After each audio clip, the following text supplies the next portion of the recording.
இன்றைக்கு சங்கீதம் 111 9வது வசனத்தை நாம் தியானத்துக்கு என்று எடுத்துக்கொள்வோம். அவர் தமது ஜனத்திற்கு மீட்பை அனுப்பி தமது உடன்படிக்கையை நித்திய உடன்படிக்கையாக கட்டளையிட்டார். அவருடைய நாமம் பரிசுத்தமும் பயங்கரமும் ஆனது. அருமையான தேவச்சனமே, முதலாவது சீனாய் மலையிலே தேவன் ஒரு மகிமையான ஒரு தேவ மனுஷனுக்கு தரிசனமாகி அந்த மனுஷன் மோசே என்கிற தேவனுடைய தீர்க்க தரிசனங்களை வடிவமைக்கிற ஒரு வல்லமையை கொடுத்து மோசே மூலமாய் நமக்கு கொடுக்கப்பட்ட உடன்படிக்கை. இங்கே வேதம் நமக்கு தெளிவுபடுத்துகிறது, அவருடைய நாமம் பரிசுத்தமும் பயங்கரமுமானது. இங்க பயங்கரம் என்பது நாம் பயப்படுவதற்கு, ஒருவேளை மிருகத்தை போல அது சிங்கமோ புலியோ கரடி, அது கிடையாது. அவைகள் எல்லாம் அந்த மகத்துவத்தில் மேன்மை என்று சொல்லக்கூடிய அளவுக்கு அப்படிப்பட்ட பிரமிக்கத்தக்கது என்று வேதம் சொல்லுகிறது. இப்போ ஆண்டவர் பாருங்க, உங்கள்ட்ட எதை கொடுத்தாலும் பெஸ்டா கொடுக்கிறார். உங்க ஜீவன் பெஸ்டா இல்ல உதவாக்கிற ஜீவனா? பெஸ்ட். உலகத்துல கிடைக்கப்படாத ஒரு சிந்திக்கிற ஜீவனை மனிதன் பெற்றிருக்கிறான். ஏன் தெரியுங்களா? To know how our God is. நம்முடைய தேவன் எப்படிப்பட்ட தேவன் என்று சொல்லுவதற்கு, இப்போ நம்முடைய தேவன் எப்படிப்பட்ட தேவன் சொன்னா நீங்க எல்லாம் சொல்லுங்க, அவர் நல்லவர், அவர் வல்லவர், அவர் மகிமையானவர், நான் கேட்கறத கொடுக்கிறவர், என்ன வாழ வைக்கிறது சொல்லுவார். இததான் நம்ம சொல்லுவோம். ஆனா இதுக்கு எல்லாம் ஒட்டு மொத்தமா சேர்த்து ஒரே ஒரு வார்த்தை இருக்கு. அந்த வார்த்தை தான் அவர் உடன்படிக்கையின் தேவன். அல்லேலூயா. சோ நீ நன்மை என்று எதை அறிந்து கொள்ளுகிற அந்த ஞானத்தை பெற்றிருக்கிறியோ, இவைகள் எல்லாம் உடன்படிக்கை இல்லாம நீ நல்லதுன்னு அதை நீ கற்றுக்கொள்ளவே முடியாது. இப்போ ஒரு கொள்ளைக்காரனை கேட்டா சொல்லுவாங்க, பிரதர் என் தொழில பிட் பாக்கெட் அடிக்கிறது, கொள்ளை அடிக்கிறது, நான் அதை விட்டு வரமாட்டேன்.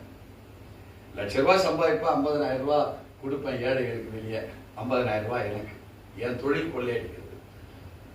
இது நல்லதா கெட்டதான்னு அவனுக்கு தெரியாது. ஆனா உடன்படிக்கையை கற்றுக்கொள்வான். ஆனால் அந்த உடன்படிக்கையினுடைய அந்த பயங்கர தன்மை, அந்த மகிமையின் அந்த பயங்கர தன்மை தான் இங்கே வேதத்துல சொல்லப்பட்டிருக்கு. அது எப்படிப்பட்டதா இருக்கிறது? பரிசுத்தமும் பயங்கரமுமானது. It is pure with a great என்று சொல்லப்பட்டிருக்கு. இந்த பயங்கரம் என்பது ஒரு கிரேட்டை குறித்து சொல்லுகிறார். இப்போ இந்த மகிமையை அவர் சொல்றாரு, அவர் தமது ஜனத்துக்கு மீட்பை அனுப்புகிறார். How does that redemption play in a believer's life? ஒரு விசுவாசினுடைய வாழ்வில், விசுவாசத்திற்கு உண்டான ஒரு வாழ்வில் இந்த ரெடம்ஷன், இந்த மீட்பு எப்பண்டா வேலை செய்யும் அப்படின்னு பாத்தீங்கன்னா, ஜீசஸ் ஜீசஸ் ஜீசஸ், பிதாவாகிய தேவனே, பரிசுத்த ஆவியானவரே இப்படின்னு சொல்லுவதனால ஒண்ணும் இல்ல, உனக்கு கதவை கண்டுபிடிப்பேன். ஆனா கதவு திறக்க எத்தனையோ கதவுகள் இருக்கு. அதுல இந்த மீட்புக்குண்டான கதவை நீ கண்டுபிடிச்சிக்க முடியுமே தவிர அந்த கதவு உனக்கு திறக்கப்படாது. ஏன் தெரியுங்களா? அதுல என்ன எழுதிருக்கு? அந்த கதவை புஷ் பண்ணணுமா, இல்ல புல் பண்ணணுமா, இல்ல ஸ்லைடிங்ல திறக்கணுமா, இல்ல ஷட்டர் மாதிரி மேல தூக்கணுமா, இல்ல அப்படி ரொட்டேஷன் ஆகி அப்படி போற கதவா? பார்ப்பதற்கு அனுபவத்துல ஒரு கதவு போலதான் தெரியும். But there is some covenant, உடன்படிக்கை அதற்குள் இருக்கிறது. அந்த உடன்படிக்கை தெரியாம உன் பாடியில ஒரு உறுப்பு கூட செயல்படாது. அப்ப இன்னைக்கு உனக்குள் செயல்பட்டு கொண்டு இருக்கிறது என்றால் தேவன் அந்த உடன்படிக்கை உனக்கு வச்சு அப்படி ஸ்டார்ட் பண்ணி விட்டதுதான். 78 உறுப்புகள், 3 into 10 cubed நுண் உறுப்புகள் இந்த பாடியில் செயல்பட்டு, 5 வைட்டல் உறுப்பு நான் சொல்லுவேன். ஒன்னு மூளை, இன்னொன்னு லங்ஸ், இன்னொன்னு ஹார்ட், இன்னொன்னு ஈரல், இன்னொன்னு கிட்னி. இது வைட்டல், இது பகிரங்கமான உறுப்புகளின் அடையாளங்கள். இவைகள் எல்லாம் தேவனுடைய உடன்படிக்கை என்பது அது செயல்பட்டு கொண்டே இருக்குது. பிகாஸ் அவருக்கு ஒரு கட்டளையிட்டு அந்த பாகங்களை உருவாக்கி உள்ள வச்சிருக்கிறார்.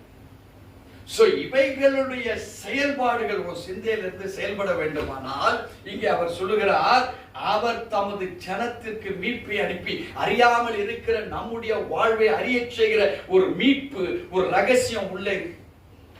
அந்த ரகசியம் எல்லாரும் ரொம்ப சர்வ சாதாரண அந்த ரகசியத்தை பார்க்கிறான், அவனுக்கு தெரியல.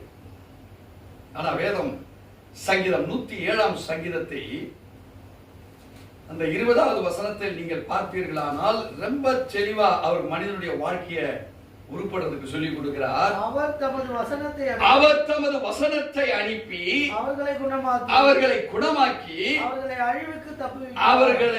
அழிவுக்கு தப்புகிறார். எதை குணமாக்குகிறார்? நீ நினைக்கிற எனக்கு கிட்னி வியாதி போயிடுச்சு, தலைவலி போயிடுச்சு, வயிற்று வலி போயிடுச்சு, இல்ல சரீரம் சுகமடைந்தது என்று பெருமை பீத்துகிற ஒரு வாழ்க்கையை ஒரு சாட்சியாக நாம் வெளியே சொல்லிக் கொண்டிருக்கிறோம். அதை சொல்லல அவரு.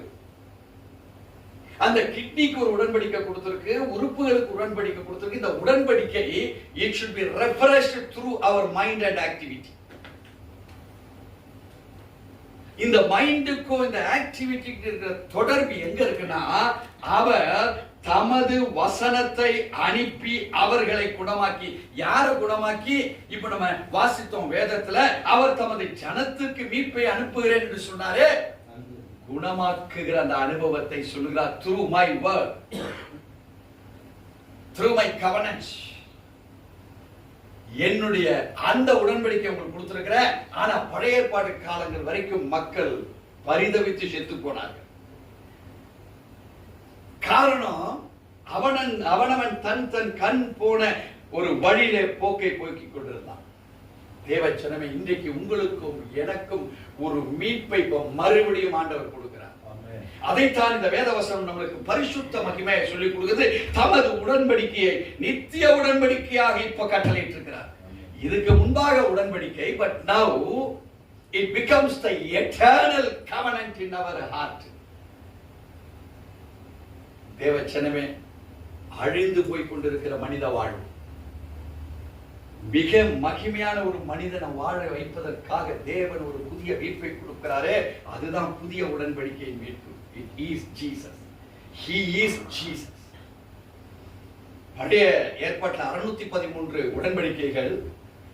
புதிய உடன்படிக்கை நீங்கள் எடுத்துக்கொள்வீர்களானால் 1050 நியூ டெஸ்டமென்ட் கவெனன்ட்ஸ். இத பக்காவா நான் எடுத்து வச்சிருக்கிறேன். இது பழைய ஏற்பாட்டுல 613க்கு வசனங்கள் யாருக்குமே தெரியாது. ஆனா புதிய ஏற்பாட்டுல வசனங்களோடு கூட குறிப்பிடப்பட்டிருக்கு. இதை நான் எடுத்து வச்சிருக்கேன். ஒரு ஆராய்ச்சி போக போக போக போக இவைகள் தென்பட்டத கண்டிஷனல்ஸ். இது அன்கண்டிஷனல்ஸ் கிடையாது, இட் இஸ் கண்டிஷனல்ஸ். மத்திய 22ல நீங்க பாத்தீங்கன்னா 37ல இருந்து 40 வரைக்கும் நீங்க கடைபிடிக்கணும். மத்திய 28ல நீங்க 18ல இருந்து 20 வரைக்கும் கடைபிடிக்கணும். இவைகளெல்லாம் கமிஷன் அண்ட் கமாண்ட்மெண்ட்ஸ். இவைகளுடைய தாற்பயம் அந்த 2ல கொடுக்கப்பட்டிருக்கிறவைகள் இது முழுவதுமாக பிணைக்கப்பட்டிருக்கு. அதைத்தான் இங்கே சொல்லுகிறார் வேதவசனத்துடைய கடைசி பகுதி. அவருடைய நாமம் பரிசுத்தமும் பயங்கரமானது. அவர் நாமம் என்ன? வார்த்தை அவருடைய நாமம். அது இதுல பரிசுத்தமும் பயங்கரமும் கிரேட்டாக இருக்குது. பயம் இல்ல, புலிசிக்கிறதுக்கு பயப்படுற பயம் இல்லை. The words are great. இது உன்னுடைய இருதயத்துக்குள் இறங்குகிற பொழுது சங்கீதம் 107னுடைய 20வது வசனத்தின்படி அவர் தமது வசனத்தை அனுப்பி அவர்களை குணமாக்கி. இந்த உடன்படிக்கை இல்லாத ஒரு சரீரம் செத்த சரீரத்தோட மோசமானது. இந்த உடன்படிக்கை அறிந்து கொள்ளாத அநேக விசுவாசிகள் செத்த ஆத்மாவுக்கு நிகரானது. தேவனுடைய வார்த்தை மேல் பயமோ பக்தியோ அதன் மேல் பிரியமோ அன்போ இல்லாத எந்த கிறிஸ்தவனும் இந்த வார்த்தையை பெற்றுக்கொள்ள மறுபடியும் விருப்பம் இல்லாமல் இருப்பான். ஆனால் இங்கே வேதம் சொல்லுது அவர் அனுப்ப ரெடியா இருக்கார். என்ன சொல்லுது வசனம்? அவர் தமது வசனத்தை அனுப்பி அவர்களை குணமாக்கி அவர்களை அழிவுக்கு. தேவச்சனமே, ஒரு அமிர்தாஞ்சனை இல்ல, ஒரு அனாசின் இல்லைன்னா தலைவலி போவே போவார். ஏன்? we are dependent upon. the medicinals. ஒரு பசி ஆகாரம் இல்லைன்னா அந்த வயிறு கப கப கப கப கப. ஒரு தண்ணீர் தாகத்துக்கு அந்த தண்ணீருக்கு பதிலா என்னதான் நீ ஸ்வீட்டை கொடுத்தாலும் அப்போ தேவை தண்ணீர். அருமையான தேவச்சனமே, அவர் தமது வார்த்தை அனுப்பி நம்மளை குணமாக்குகிற அது நித்திய உடன்படிக்கையாய் நமக்காய் கொடுக்கப்பட்டிருக்கு தேவச்சனமே. ஆனா மக்கள் அழிவுக்காகவே போய் கொண்டிருக்கிறோம். God's word, நம்முடைய உறுப்பு அவைகள் நீங்க எழுதி வச்சீங்க, ஒரு வியாதி வராது. இதை பிராக்டிஸ் பண்ணுங்க. ஒரு வியாதி வராது. நீ நினைச்சா 200 ஆண்டுகளை தாண்டி வாழக்கூடிய குணமாக்குகிற வல்லமை இருக்குது.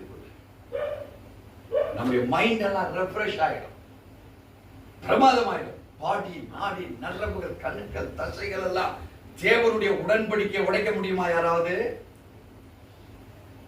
அது அழிக்க முடியாது.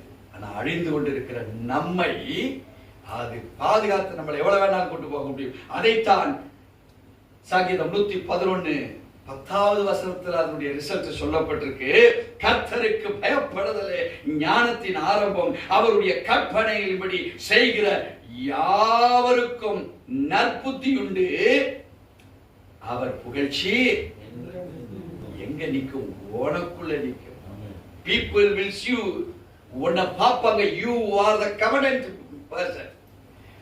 நீதான் அந்த உடன்படிக்கையின் மனுஷி, நீதான் அந்த உடன்படிக்கையின் மனுஷன் என்று ஜனங்கள் கிறிஸ்துவை உன்னிலிருந்து வெளிப்படுவதை பார்ப்பார்கள். எத்தனை பேர் விசுவாசிக்கிறீங்க?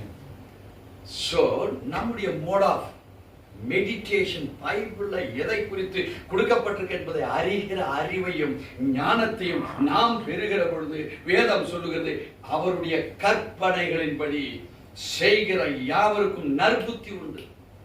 They get the good wisdom, the good knowledge about the covenant of the God. அது சொல்லுகிறது, அவர் புகழ்ச்சி நமக்குள்ள என்றென்று கிடைக்கும். சந்ததிகளாக நம்முடைய வாழ்க்கையை ஸ்திரப்படுத்துகிற தேவன் நம்மோடு கூட இருக்கிறார் என்பதை உணர்வு மாத்திரமல்ல, உணர்ந்தா பத்தாது, அது எப்படிப்பட்ட உணர்வு எனக்கு கொடுக்கப்பட்டிருக்கிற 6000 மனுஷனோடு கூட தேவனுடைய வல்லமை என்றென்றைக்கும் அது நிலை இருக்கும். ஹல்லேலூயா. கர்த்தர் நம்மை ஆசீர்வதிப்பார்.